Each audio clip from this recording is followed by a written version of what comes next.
अस्सलाम वालेकुम respected viewers, मैं हूँ इरम मुश्ताक और आज हम इनसाइट्स फेयर के इस एपिसोड में एक बहुत ही ख़ास शख्सियत को इनवाइट कर रहे हैं। हमारे साथ मौजूद हैं सर जयप्रकाश एजुकेशन वाला, जो एआई इन एजुकेशन स्पेशलिस्ट हैं, एजुकेशन एंड एडमिशन मैनेजर और पॉडकास्टर हैं। आज हम उनसे बात करेंगे कि एआई का एजुकेशन पर क्या असर पड़ रहा है और स्टूडेंट्स को कौन सी स्किल्स जो हैं फ्यूचर के लिए प्रिपेयर करनी चाहिए और एजुकेटर्स अपना रोल किस तरह मजबूत बना सकते हैं। तो चलते हैं बिना किसी देर के हम अपनी गुफ्तगू का आगाज़ करते हैं सर जयप्रकाश एजुकेशन वाला से। सर, मैं ये कहूँगी कि आप अपने तमाम देखने वालों को अपना तारुफ अपनी ज़बानी करवाइए। वालेकुम अस्सलाम मिस्टर मुश्ताक, बहुत शुक्रिया आपने ये जो है हम इस पॉडकास्ट शो के अंदर हैं, आपके इनसाइट्स स्फेयर के अंदर, और कुछ ज़बरदस्त इंटरेस्टिंग लग रहा है कि हम बातें करने वाले हैं जिससे लोग सीखेंगे। सो जैसे कि आप लोग जानते हैं सब कि मेरा नाम जयप्रकाश है और सोशल मीडिया पे मुझे लोग जयप्रकाश एजुकेशन वाला के नाम से जानते हैं। एजुकेशन वाला इसलिए क्योंकि both I want to change people, कि आपने जो है थोड़ा ट्रेडिशन से निकल कर थोड़ा डिजिटल और एआई एजुकेशन की तरफ आना है, और इसके बारे में मैं लोगों को इंस्पायर या एम्पावर करता रहता हूँ कि आप इस तरफ आएँ। मेरा ताल्लुक बेसिकली हैदराबाद से है। मेरी इब्तदाई तालीम, मेरी सारी लाइक मैं ग्रो किया वो वहीं से हूँ, और कराची में तकरीबन अप्रोक्सीमेट मैं 1 साल से कराची में हूँ। मैं शिफ्ट हूँ, यहीं पर रह रहा हूँ सर रेहान के साथ। और सर रेहान के साथ में जुड़ा था मैं 6 ऑफ मई को 2024, और पहले मैंने रिमोटली काम किया था उनके पास। उसके बाद सितंबर 2024 के अंदर मैं शिफ्ट हो गया कराची, और अभी कराची में उनके साथ काम कर रहा हूँ। मेरी जर्नी थोड़ी इस तरह शुरू हुई कि मेरी जो 12 से 13 साल एक्सपीरियंस है, मैं बिजनेस फील्ड में था, और अपनी बचपन से लेकर वहीं से लाइक एक शागिर्द से लेकर लाइक पूरा एक लीड करने वाला उस बिज़नेस को मैंने अपनी जर्नी निभाई है उस फार्मेसी बिज़नेस के अंदर। उसके बाद जो है मैं इस फील्ड के अंदर आ गया, और इस फील्ड में आने का रीज़न सबसे बड़ा था दौलत एजुकेशन वाला, जिनकी वजह से मैं आया। उन्होंने ऑनलाइन एकेडमी स्टार्ट की थी जनवरी 24 को 2024 में, और लाइक अप्रैल में मैं उनके साथ कनेक्ट हो गया, उनके साथ काम करवा रहा था, लेकिन ऑफिशियली मैंने 6 मई को उनके साथ ज्वाइन किया रेहान स्कूल को एज एन असिस्टेंट। उनको जो भी प्रॉब्लम आती थी, जहाँ कोई चैलेंजेस आते थे, मैं उनको हल करवाता था, साथ में उनको हेल्प करता था उनके कामों में। फिर क्योंकि लोड बढ़ चुका था तो उनको फिर एज असिस्टेंट एडमिशन के तौर पे मैंने काम स्टार्ट करना शुरू किया, एडमिशन को देखना स्टार्ट किया, और उसके साथ साथ फिर मैं बढ़ता गया और काम करते करते एज एन एडमिशन मैनेजर की तरफ आया। और अभी सिर्फ पहले ऑनलाइन अकेडमी में एज असिस्टेंट आया था, उसके बाद एडमिशन मैनेजर, और अभी सिर्फ ऑनलाइन के ही मैं 3 प्रोजेक्ट्स देख रहा हूँ जिनके एडमिशन में देख रहा होता हूँ। उसके साथ साथ 3 कैंपस हमारे फिजिकल हैं, उनके एडमिशन में देख रहा होता हूँ। और उसके साथ साथ जितने भी हमारे ऑनलाइन प्रोजेक्ट्स हैं, उनकी टीम के जो भी चैलेंजेस हैं या उनमें असिस्ट कर रहा होता हूँ, उन चैलेंज को सॉल्व करवाना। हमारे डिफरेंट डिपार्टमेंट है, डेवलपर है, सोशल मीडिया टीम है, उनमें भी असिस्ट कर रहा होता हूँ, उनको भी देख रहा होता हूँ, उसमें इम्प्रूवमेंट का काम करता हूँ। या जो इससे अभी आप सॉफ्टवेयर यूज़ कर रहे हैं टीचर ट्रेनिंग के, ऐसी सेल इस पे भी मैं बैक स्टेज में काम कर रहा होता हूँ। लेकिन मतलब बहुत सारे काम बैक स्टेज में जो हम कर रहे होते हैं हमारी टीम के लिए। तो ये सारी मेरी जर्नी है जो मैंने की है। Next ji Misar. Thank you sir Jayaprakash, आपने बहुत अच्छे तरीके से बताया कि आप कैसे जो है कैमरे के सामने और कैमरे के बिहाइंड जो है दोनों जगह पर आप अपनी जो ड्यूटीज़ हैं वो दे रहे होते हैं, और आपको इतने सालों का एक्सपीरियंस है, नो डाउट वो आपके वर्क से पता भी चलता है। तो मैं आपसे ये पूछूंगी कि आप हैदराबाद से कराची आए, तो कराची का जो वर्क एक्सपीरियंस है या कराची का जो माहौल है वो किस तरह है? आपने उससे क्या सीखा या आपकी उसके बारे में क्या राय है कि कितना प्रोफ़ेशनल है? वहाँ पर क्या चैलेंजेस हैं? क्या वहाँ पर आपको जो है फैसिलिटीज़ हैं? इस पे बताइए। कराची का माहौल बेसिकली मैं हैदराबाद से हूँ। हैदराबाद से तो बिल्कुल ही लाइक चेंज है, तब्दील है। हमारे हैदराबाद का मौसम भी बिल्कुल तब्दील है। उसका मौसम लाइट है, बहुत अच्छा मौसम है उसका।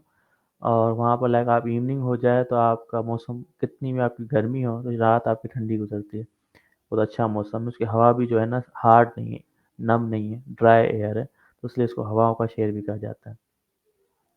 और वहाँ पर लाइक लोग कनेक्टेड होते हैं और थोड़ा नेचर लाइक लोगों का चेंज है, लाइक सॉफ्ट है इस तरह से। कराची के अंदर क्योंकि एक ये बड़ा सिटी है, लोगों के पास वक्त कम होता है और बहुत फास्ट सिटी है, तो उसकी वजह से थोड़े लोग बहुत फास्ट होते हैं, तो नेचर नेचर उनका सख्त होता है, क्योंकि ये थोड़ी सी चेंजिंग मैंने पाई है। लेकिन कराची क्योंकि उसमें अपॉर्चुनिटीज़ ज़्यादा हैं, बहुत बड़ा शहर है, अच्छा शहर। Okay, thank you. मैं अपने सवाल की तरफ बढ़ती हूँ कि आपकी अपने एजुकेशनल बैकग्राउंड के बारे में बताएँ कि आपने किस यूनिवर्सिटी से पढ़ा, किस कॉलेज से पढ़ा? तो ये सब आप बताएँ, आपने क्या सब्जेक्ट पढ़े और आपकी मतलब यानी कि एक्सपर्टीज़ किस सब्जेक्ट में है? मैं असल में बेसिकली एजुकेशन फील्ड में था और मैंने एडमिशन ली थी कंप्यूटर साइंस फील्ड में यूनिवर्सिटी के अंदर। लाइक जब मैंने फर्स्ट सेमेस्टर मैंने क्लियर किया तो मुझे इनर सेटिस्फेक्शन नहीं थी कि मैं क्यों कर रहा हूँ, मुझे अच्छा नहीं लग रहा था।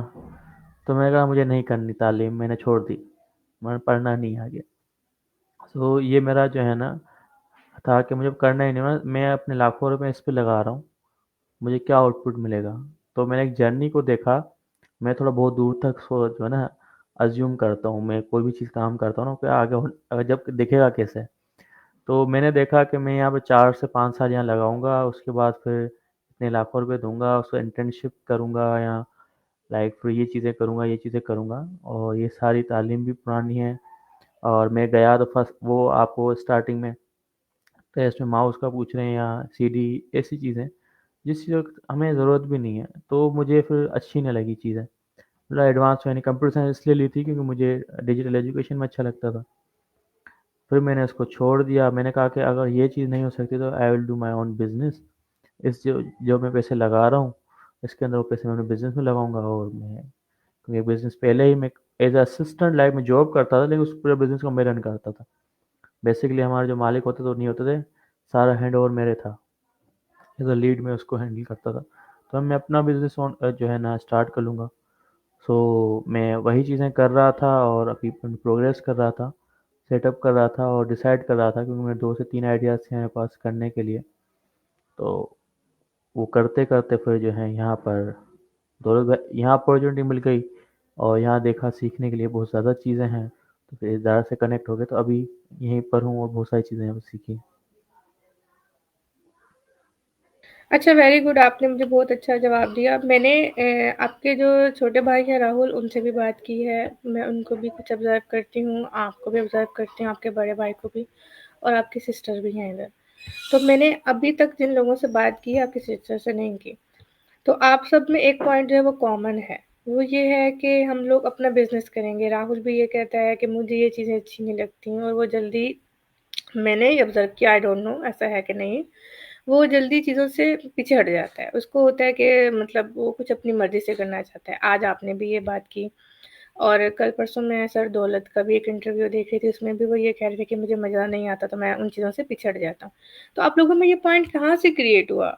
आप लोगों में ये जो एक कॉमन पॉइंट है, आप मुझे बताएँ कि ये चीज़ शुरू कैसे हुई? आप लोगों ने बहुत जल्दी, मुझे लगता है ये, कि बहुत जल्दी छोटी एज में इस पॉइंट को गेट कर लिया। तो इसका इनिशिएटिव कहाँ से आया कि आपके अब्बू ऐसे थे, अम्मी ऐसी थीं, दादा-दादी, कौन ऐसा था? आप मुझे बताइए इस बारे में, क्योंकि ये लर्निंग पॉइंट है एक। ये आई डोंट नो कहाँ से आया, लेकिन एक्सप्लोरेशन से आई थिंक। ज़्यादा एक्सप्लोर करने से या आप सीखने की चाहत की वजह से मुझे लगता है हमें ये चीज़ें पता चली है। मुझे ये लगता है क्यों कि मेरी थोड़ी जर्नी इस तरह गुजरी है कि मैं लाइक 8th क्लास के अंदर ही मैं अपने डिजिटल पे आ गया था। जो एज लाइक 2000 मैंने अपनी लाइक कितनी 12-13 साल की उम्र में मैंने अपना फेसबुक अकाउंट बनाया था और खुद बनाया था। जिस वक्त ना एआई था ना कुछ चीज़, फेसबुक बिल्कुल सादा होता था, ठीक है ना, गूगल भी बिल्कुल सादा होता था 2011-12 के अंदर। उस वक्त मैंने अपना फेसबुक अकाउंट खुद बनाया। मैं 11-12 साल 13 साल का था शायद उस उम्र में, 2011-12 के अंदर।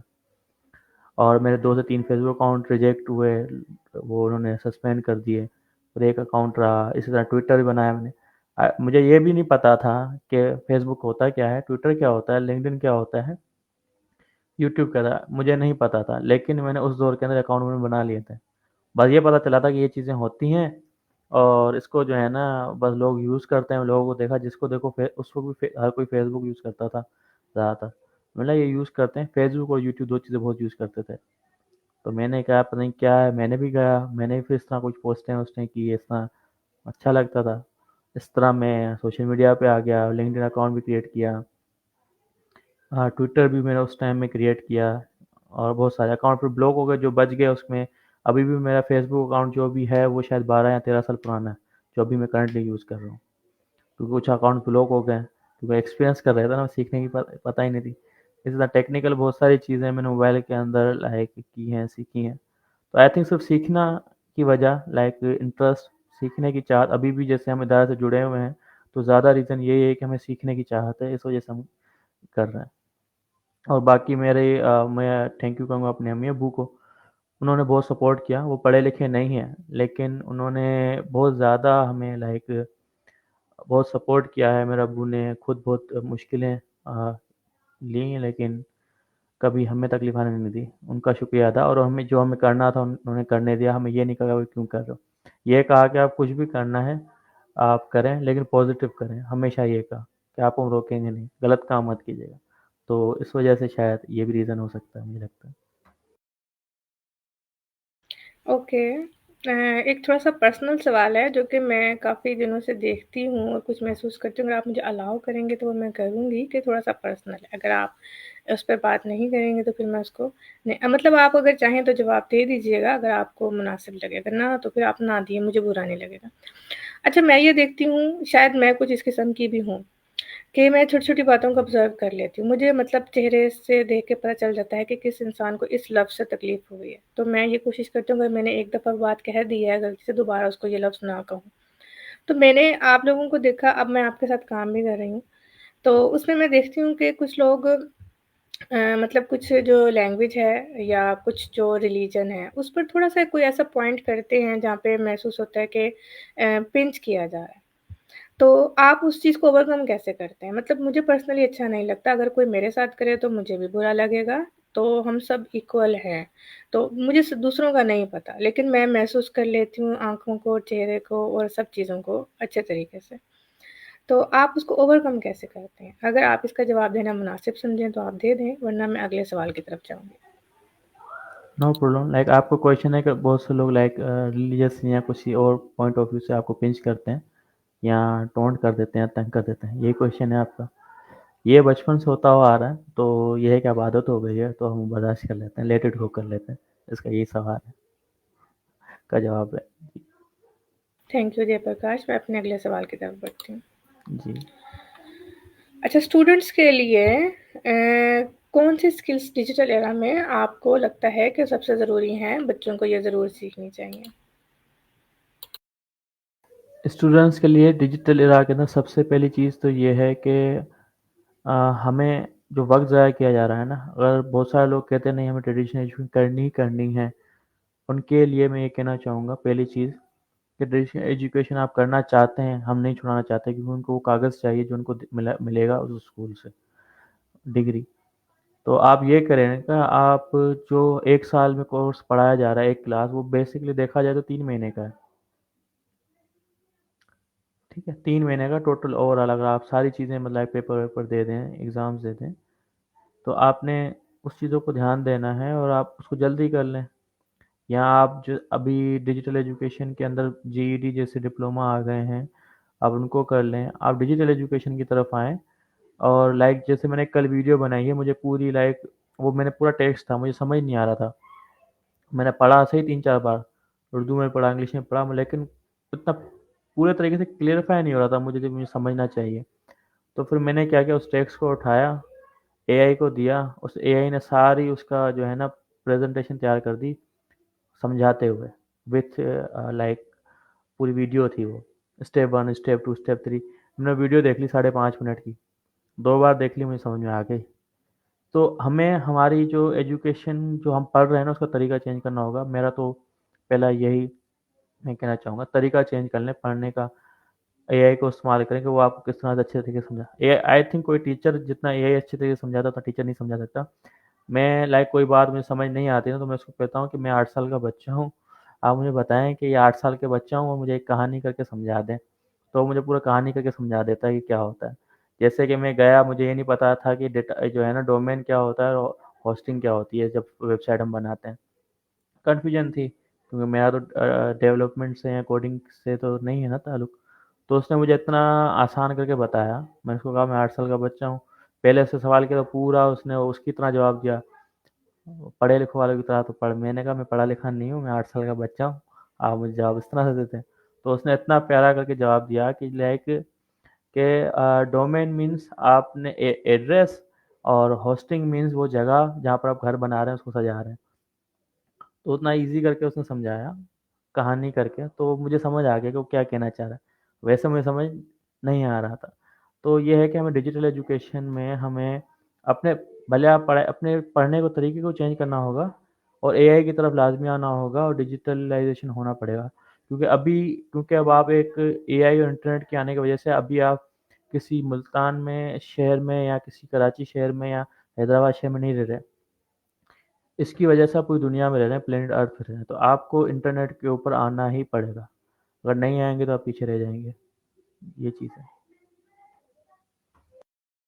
कह रहे हैं आप, मैं एग्री करती हूँ इस बात से और मैं इसको ऑब्ज़र्व भी करती हूँ और इसको एक्सपीरियंस भी करती हूँ। और जितना हम इसको चलाना सीखेंगे एआई को, इसके साथ इतनी दोस्ती कर लेंगे तो वो हमारे लिए चीज़ें और बेहतर हो जाएँगी, क्योंकि जो एआई है उसके पास एक पीएचडी या उससे भी ज़्यादा पोस्ट डॉक्टरेट का जो है एजुकेशन और नॉलेज मौजूद है, जो कि हमें आम टीचर अवेलेबल नहीं होते। और एआई की एक ख़ासियत ये भी है कि ये हर वक़्त हमारी पॉकेट में है, हर वक़्त ये हमारे लिए अवेलेबल है, जब भी हम चाहें इसे किसी भी लम्हे सीख सकते हैं। तो अब मैं थोड़ा-सा ट्विस्ट करती हूँ इस इंटरव्यू में, हमने बहुत सारी काम की बातें कर ली, अब हम कुछ और बातें पूछते हैं आपसे। तो आप मुझे बताएँगे जयप्रकाश कि जब आप, ये मेरा बड़ा फ़ेवरेट सवाल है क्योंकि इस पर मेरी रिसर्च है। किसी इंसान से मिलते हैं, उसके साथ बातचीत करते हैं, तो आपको वो कौन-सी क्वालिटीज़ हैं जो कि इंस्पायर करती हैं? अगर उस इंसान में आपको वो क्वालिटीज़ मिल जाएँ तो आपको खुशी होती है और आप ये महसूस करते हैं कि ये मेरा दोस्त है या मुझे इसके साथ जो है आगे वक़्त गुज़ारना चाहिए। तो वो क्या क्वालिटीज़ हैं, आप प्लीज़ मुझे बताइए? क्वालिटीज़ फर्स्ट थिंग तो ये होती है कि मेरा आज तक का जो एक्सपीरियंस रहा है कि कोई इंसान आके मेरे सामने बैठता है, तो उसकी ऑरा खुद ही जो है ना अट्रैक्ट करती है इंसान को।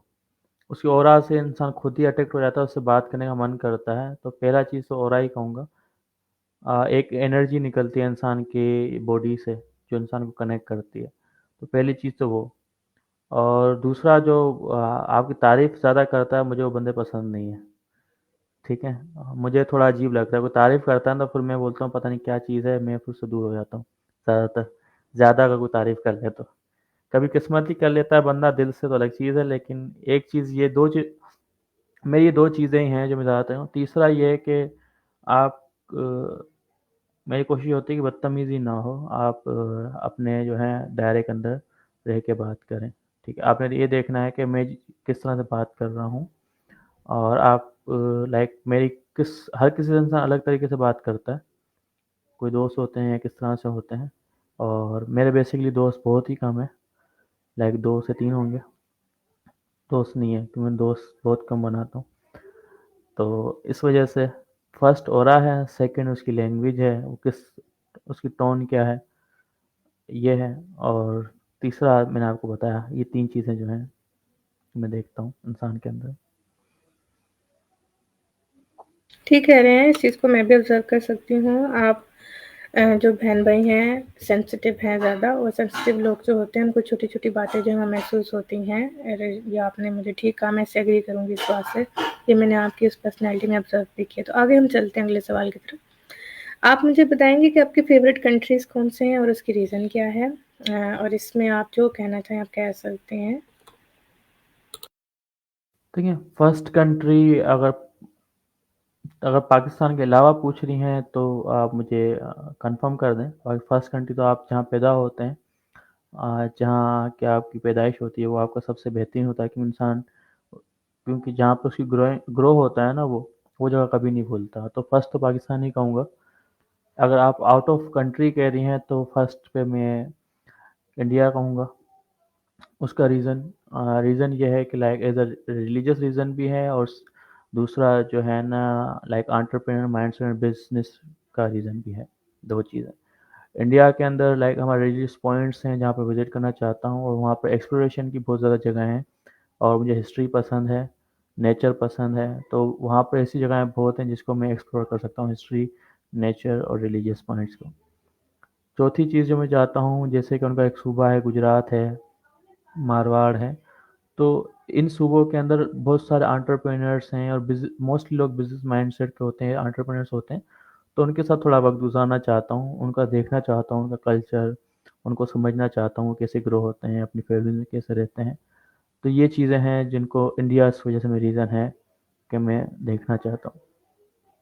पहला तो इंडिया ही है। सेकंड मैं देखना चाहता हूँ like Canada. I don't know Canada में क्यों देखना चाहता हूँ, मुझे खुद इसका रीज़न नहीं पता।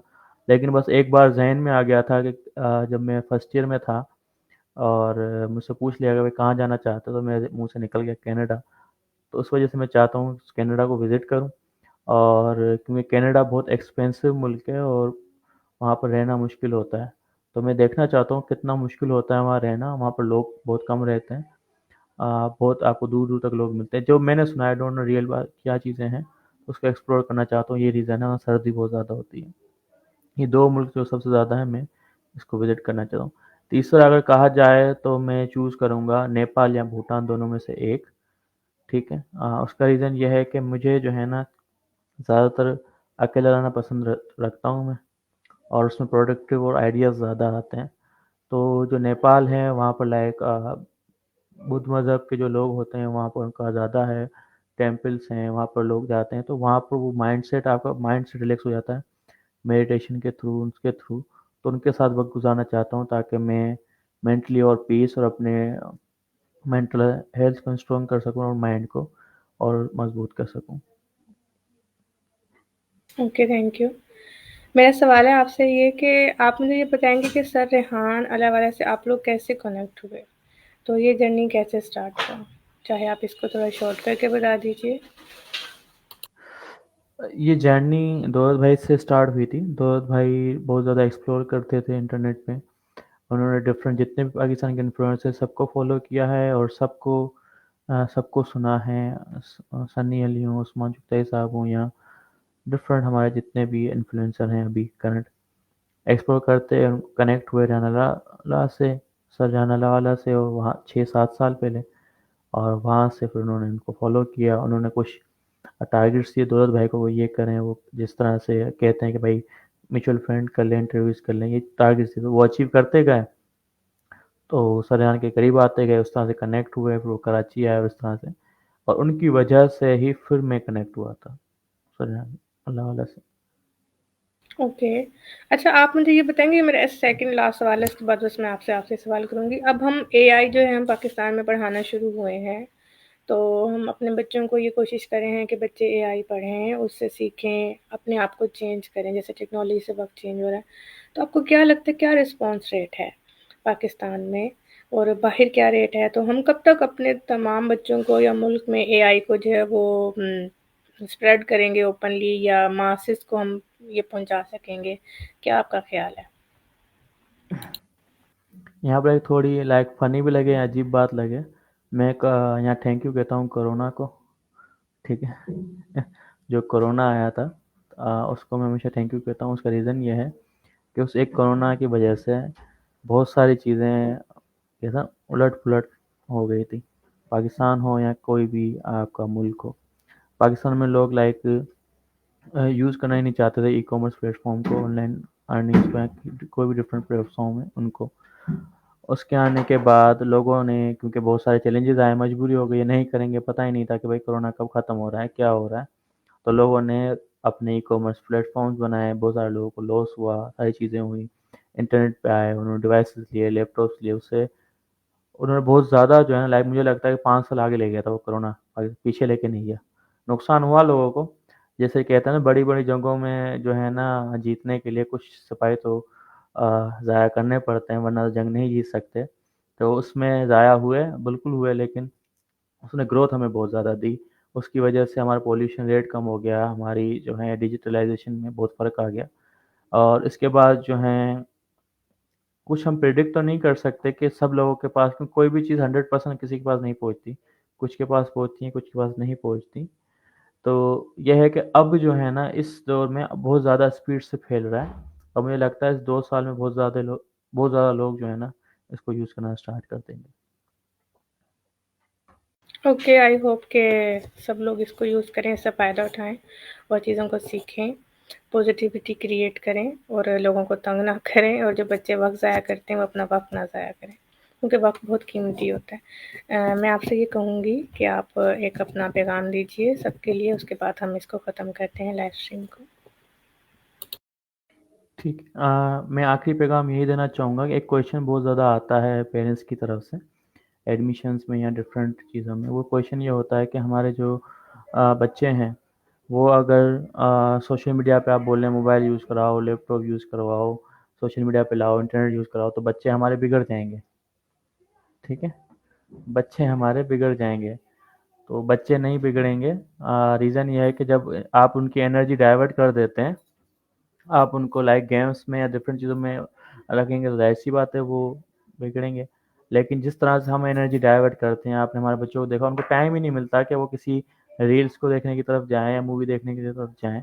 हमारे सिस्टम में हम बच्चों को मूवी भी दिखाते हैं, उनको गेम्स भी खिलाते हैं, डिफरेंट चीज़ एक्टिविटीज़ भी कराते हैं, एक्सपो भी ले जाते हैं, इवेंट्स भी करते हैं ऑनलाइन एक एसोसिएशन सारी चीज़ें करते हैं जो बच्चे चाहते हैं, लेकिन उसका लर्निंग भी वो कर रहे होते हैं। तो इस चीज़ से नहीं डरना कि आप बच्चे को हम दे देंगे तो क्या होगा, आपने ये चीज़ सोचनी है कि आपने उसकी एनर्जी डाइवर्ट कर दें, डायरेक्शन चेंज कर दें और डायरेक्शन चेंज करने के लिए एक सिस्टम में डालना होता है, आप सिस्टम में डाल दें, वो सिस्टम खुद ही उनको पुश करेगा कि आप अच्छी चीज़ें करो और ये मेरा जो है ना मैसेज होगा। थैंक यू जी प्रकाश, आप ठीक कह रहे हैं कि एक मेंटरशिप बच्चों को मिल जाती है जहाँ पर सब उन जैसा काम कर रहे होते हैं, तो उससे बच्चे जल्दी अडॉप्ट कर लेते हैं और बच्चों में ये कैपेबिलिटी बहुत ज़्यादा होती है। तो इसके साथ ही हम अपनी लाइव स्ट्रीम को ख़त्म करते हैं। तमाम देखने वालों का शुक्रिया जो कि हमें लाइव देख रहे थे और जो हमें रिकॉर्डिंग में देखेंगे।